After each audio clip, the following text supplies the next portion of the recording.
Okay, we have, I'm the finance and budget chair for the cemetery, and basically, we have a lot of deteriorating infrastructure. Our roadways are all deteriorated, they're all breaking up, and that's going to cost us over 2 million to repair.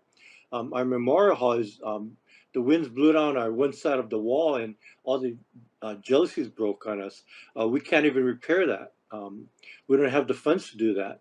There's a retaining wall down at the end of the property that houses there's some regular houses along there.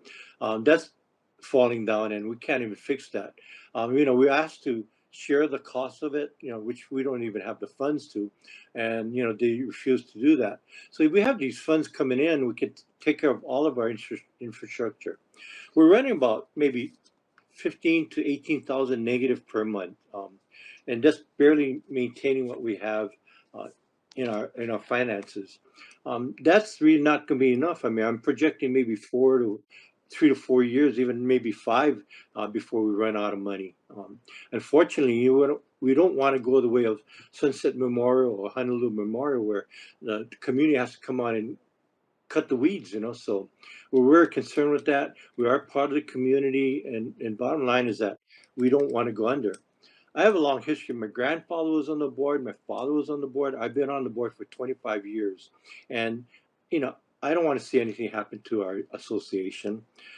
As far as the height limits, we're talking about 3 stories. That's from 30 to 35 feet.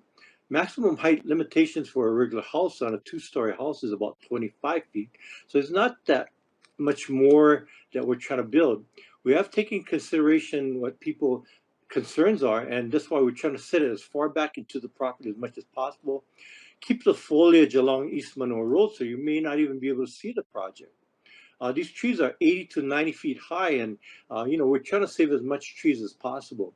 We can go lower, but it just doesn't pencil out. We're going to add a larger footprint, more area to grub, more trees to remove, and bottom line is that the space is going to be spread out even more, and that's going to add to our cost of construction, even more foundation that we have to put in. And again, this is silt soil, so foundation costs are going to cost us quite a bit. And as far as the money's coming in, we are regulated to the affordable housing criteria. So we are just allowing the 60% of area median income.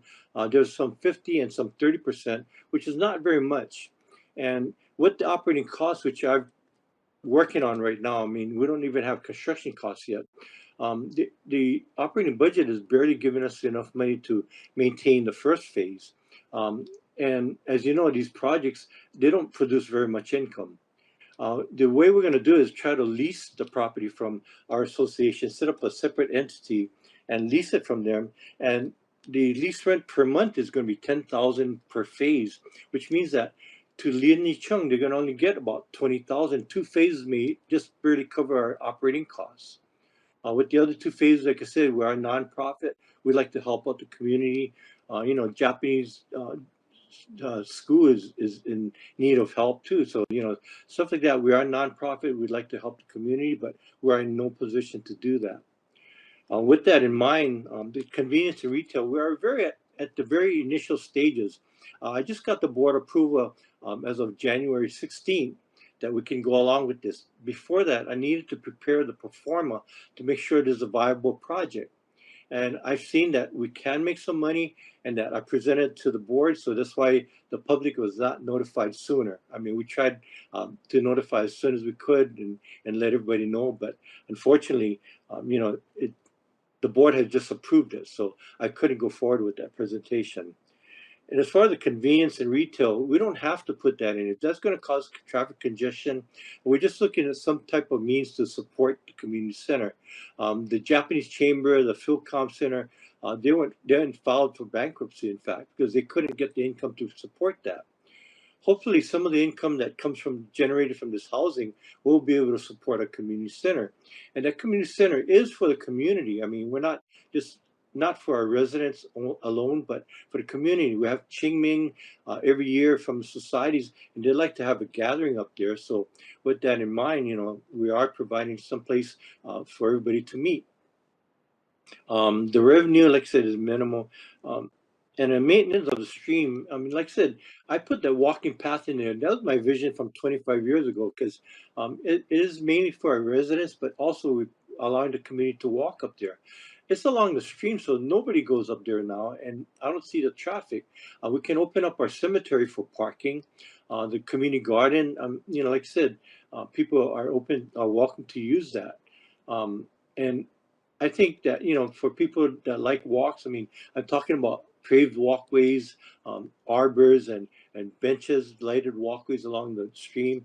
And with that in mind, you know, I think it'd be more observation of the stream to prevent any type of flooding.